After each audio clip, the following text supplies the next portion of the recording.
Hello and welcome to the European Magazine interview. I'm Juliette Foster and I'm joined in the studio by Massimo Radaelli, who's the founder, president and CEO of Noventia Pharma, the speciality pharmaceutical business based in Milano in Italy.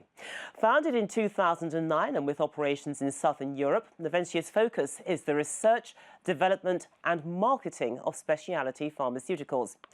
Massimo Radaelli is also the CEO and board member of Napo Therapeutics, and both companies have rare diseases as their primary focus. Massimo, it is so good to see you. Now, apart from running these two companies, you're also a very busy man collecting awards. I'm very jealous, but we've got one of the awards here. Can you tell me a bit about the awards that you've collected? The awards, the first one was for Napo Therapeutics as the best innovator company in the biopharmaceutical sector. The other one for the family-owned company, Noventia Pharma. I'm very proud of this. We got the best biopharmaceutical company in 2024. And last but not least, the personal award as the best CEO of biopharmaceutical. Then I'm very proud and I want to share this award with my team because they are very passionate people and we work so well, so strong in the sector of rare disease therapeutic area. We are going to talk about rare diseases, but given what the companies have achieved, certainly there'll be more awards to come. But let's start with Noventia Pharma. Yeah. Tell me about the founding vision behind the business and how you've seen that evolve over the years. Listen, I started the Noventia Pharma in 2009, but I was working in the rare disease area since 1990. And just before that, the European law was prepared by the European authorities to treat patients with rare disease. In 2009, then we started these activities, focusing the company in two main therapeutic areas, neurology and oncohematology. And we continue to keep these two different therapeutic areas, but always focus in these type of diseases. But why have you chosen those therapeutic areas like rare diseases? Yeah. What is it that's made them stand out? Yeah, there is a reason why. Not because I like neurology. We decided to focus in neurology and oncohematology because the therapeutic areas of rare disease are mainly based on four type of problems. Oncology, oncohematology, neurology, and metabolic disease. And based upon my knowledge and my also scientific background, we decided to focus in neurology and oncohematology. Do you feel that rare diseases have become a very high public health priority? What's caused this interest? The interest in rare disease is because rare disease are really unmet medical need for these patients. And since the European law in 1995, the interest of pharmaceutical industry, in particular a small, medium-sized company, increased a lot for the research and development of drugs that are capable to treat rare disease. Take into consideration that around the world there are 7,000 different types of rare disease, and the incidence of rare disease on the global population is between 3.5 and 5.9%. This equal to 260 million up to 490 million patients affected by rare disease. Rare disease is just not a disease itself. Rare disease is impacting the quality of life of the patients, but much more important is impacting the quality of life of the family living with these patients because there is no treatment available. 95% of the rare disease are not yet treated with any drug. even if the FDA and the European Medicine Agency they have approved recently a large number of pharmaceutical treatment drugs, in particular with the started activities of gene therapy. Gene therapy help a lot in identification of this type of disease. And in terms of the development and commercialization of orphan drugs, particularly for rare diseases, how does Noventia Pharma approach those areas? The approach of Noventia is a typical fully integrated pharmaceutical company that is looking for new therapeutic solution that cannot just help the treatment to feel better for the disease, but to improve the quality of life. Because we believe that is a right of the patients to be treated and cured and not just an opportunity. This is a fundamental point. The other way is that we decide to focus our research and development in the two main areas that I told you beginning, that means neurology and oncohematology. We don't want to enlarge too much our therapeutic focus because we believe that it is more important to increase the presence in the same therapeutic areas and to dedicate more investment and attention to this type of diseases. Nappa Therapeutics, which I referred to in my introduction a few moments ago, it has a focus on rare diseases and, of course, orphan drugs. And my question to you is, how does that align with Noventia Pharma's mission and indeed values? Yeah, it's a very simple question to answer because we are working in the two companies with the two passionate teams focusing on rare disease. But we decide to keep the two companies' focus completely separate. And on one side, as I mentioned before, Noventia is neurology and oncohematology, and the Napo Therapeutics is gastrointestinal.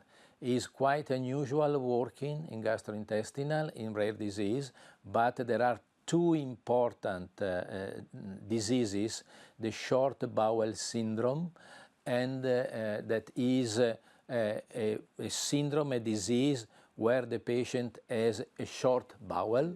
This is for different reasons.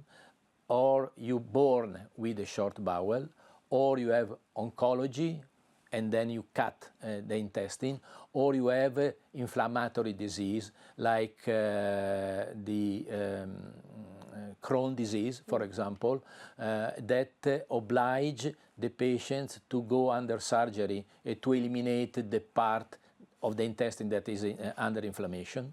And a second disease, which is the MVID, that is a microvillus intestinal disease, that is a disease where the babies that just born, they since the birth they don't have microvillus. A microvillus is the part of the intestine dedicated to the absorption of the nutrients.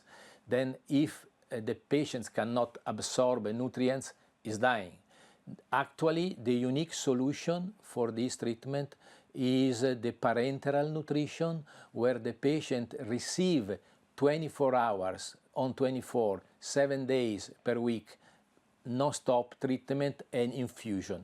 With our products, we can avoid this, we can significantly reduce the timing for the infusion, and if the children, the babies reach the children age, he can live a much more better quality of life. Sure. He can go to school and to get to have a normal life like any other child. Normal life. He get the infusion during the night. This represents a fantastic result for the therapeutic treatment. This is a slightly unfair question, Massimo, but yes. Noventia Pharma has been going strong since 2009 when it was first founded. So looking back at that time, what would you regard as its most significant achievements? It is an unfair question because you've done so much. The most important results with Noventia is that we develop we registered and we launched a product in acute myeloid leukemia to support treatment for this type of patients. And this is a great result because now the orphan patients with this disease, they have a available treatment to cure the leukemia. And on the other side is the acquisition of the product for Lafora patients, Lafora disease, which is a terrible neurological disease that is affecting adolescents. There is no symptom before, and then suddenly between 14, 16 years old, the patient starts with epileptic crisis, but the epilepsy is just a symptom, is not the cause of the disease. And then this disease is evolving through cognitive disorder, dementia, muscular disorder, paralysis, and the life expectancy of these patients is very, very, very short. So this happens within young people. And then, but the problem that you cannot diagnose these patients when at the beginning, because they are until 14 normal children, you know, and then suddenly they start with this, and the treatment, of course, being the first symptoms, the epilepsy, is treating them with anti-epileptic drugs, but disease is not that. And for these two therapies, the Napo Therapeutics Napo Therapeutics and Noventia, there are no treatment available. Then our drugs that we are developing are the unique future therapeutic solution available for these patients. So much is happening in that pharmaceutical space, but what do you see as the key factors for the future development of Noventia Pharma so that it can actually advance its research and development efforts? Yeah, the future of pharmaceutical is very complex because there are so many geopolitical issues, there are regulation issues, and they are conditioning a lot the clinical development of new drugs. This request to the company focus, attention, but much more important is the fact that we need to work through a contamination. That means that we need to work with all the stakeholders in the pharmaceutical sector. That means pharmaceutical companies, means regulatory authorities, that means university department, clinical department, to work all together in order to maximize the effort and the focus on the rare disease therapeutic sector. Let's move on to Nappa Therapeutics because presumably, obviously, regulatory concerns, geopolitics, etc., would have some impact on the company's strategy. So how do you navigate that? Because you do have a strategy for expanding your presence in Europe. So much is happening in the regulatory area and geopolitics. So how do you get around that? Because the mission is so important in terms of what you're doing and new rare diseases that have yet to come to the fore. Yeah. The business plan for Napo Therapeutics has been already presented to the board of directors of the company and has been approved. And the decision was regarding Europe in particular to focus our presence in the main key countries. Key countries, of course, means UK, means Italy, Germany, France, and Spain. So Western Europe. And Western Europe. And we cluster this presence through other countries. For example, the German cluster is at the end is consolidated in 3 different countries: Germany, Austria, and Switzerland. France is, we call the Benelux cluster, is France itself, Belgium, Luxembourg, and the Netherlands. The UK, for example, UK is UK, Ireland, and the Nordic countries. Then, in this case, the objective is to enlarge the presence of the company all across these territories, reducing as much as possible the number of people working inside of the organization, because we can maximize the profitability. Take into consideration that 5 key countries, you cover 70% of the total market in Europe. 16 countries that are the countries that I told you before, including of course also Italy, Spain and Portugal, you reach a coverage of 90% of the total market. That means that the remaining 10% are not important, so important like the first 5, but with a reduced number of organization, you can get excellent results in terms of return for the company. Okay, so the logic of geography, it's how you use it. Yeah, very, very logical, very practical. But when I look back at what you've told me in the course of this conversation, a number of things stick out about both companies. It's the commitment of the people. There's an altruism that they want to make a difference to improve the lives of other people. But in terms of Nappa Therapeutics as well, you can't get away from the value, well, for both companies, in fact, of social responsibility. And that's my question to you about Nappa Therapeutics. What role does social responsibility play, not just in your operations, but also within the corporate culture? Is it embedded in the DNA? Listen, that's a perfect question, because Napo Therapeutics is a particular company on this aspect. Corporate social responsibility is a fundamental aspect for pharmaceutical company, no discussion about that.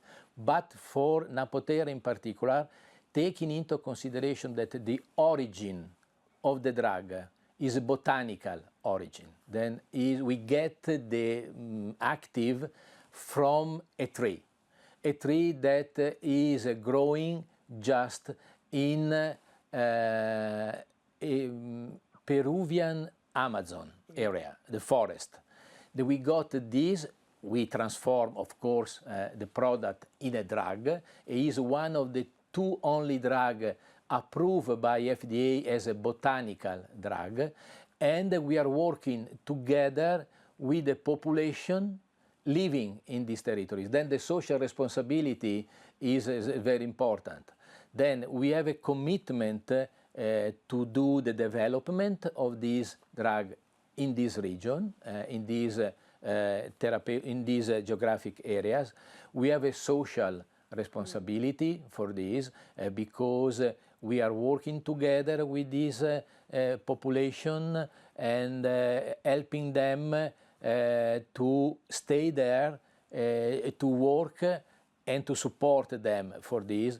We have also an economic priority in terms of social responsibility, because we decide to share part of the profit together with the population.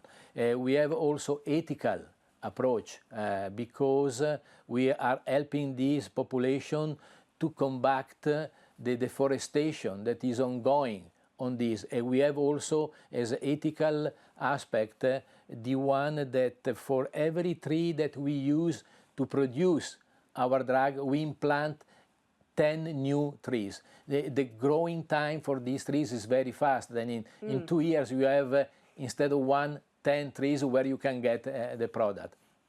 And then I think these are the fundamental aspects of returning what we are doing to support the people that vice versa, that don't have any other type of support from pharmaceutical companies. So this is CSR in action, basically. In action, exactly. Yeah. What I told you is ongoing activities, then everything we are doing. Do you see it perhaps as a template for others to follow? Because it can be done. Many companies, regardless of their sectors, talk about it, but not many succeed in having the circular approach that you have. Yes, because for us it's mandatory to support this population and to help them to live, to get their better quality of life, receiving from our activities a return for them to have money to live better in these difficult regions. Right, so that's also part of the purpose as well of the parent company here. It is mandatory.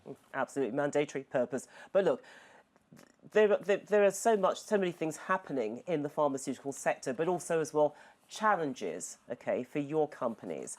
So how do you navigate those challenges, and what do you see as the future of the biopharmaceutical industries? Because unfortunately, there's a lot of skepticism around as well. So how do you push back against that? As I told you when we were talking about the challenges we face for the research and development, I think that the future for pharmaceutical industry is in any case positive. But we need to know and to understand how to work all together, because you cannot do now a clinical development or product development alone. You need the support of many other actors, many other stakeholders around you. If you are capable to organize this, to working together with all the other stakeholders around the pharmaceutical company, you have, I think, a first priority in the clinical development to make this much more successful than working alone. Working alone now is not possible, and then you need other people working together with you, and then that's our mission, in order to enlarge the group of people working together to do the best as possible, not for ourselves, but for the patients. Yes, for the patient, for the public. But how do you take on some of that skepticism within the public about biopharmaceuticals? Because you're doing a great job, but there are people who feel very skeptical for whatever reason. We saw what happened with COVID, etc. How do you actually allay those concerns? Listen, for us is quite different, because our companies are focused in this therapeutic sector that are rare disease, or in the disease that we are working, it is ultra rare. Then is so particular, so important, because we are working really for the patients, for their family, and our focus is just dedicated to solve the problem, not just as a therapeutic treatment, but for their quality of life. What we want to do is to make their life better. And not just the patient, but also the family as well, because the whole care responsibilities. Families are supporting a very hard job. But it's interesting that you said that everybody has to work together. So given that, what do you see as the new role of the CEO of a biopharmaceutical company? Because whenever we think about these companies working together, it seems a little bit strange, because we're used to companies working separately, competing against each other. For me, it's a quite unusual job, because I have to manage two companies, two different teams. But as I told you at the beginning, I'm very lucky, because I built up two companies with a group of passionate and compassionate people. They love what they do. They love to work for the patients in rare disease, because they know there is no treatment available for these patients. And for us, the most important thing is working together with the support of each other, as I told you, through these contamination activities, and to make the time to market for this product as shorter as possible. Okay, Massimo Radaelli, we're going to have to leave it there, but thank you so much for joining me today. And you've been watching the European Magazine interview with me, Juliette Foster.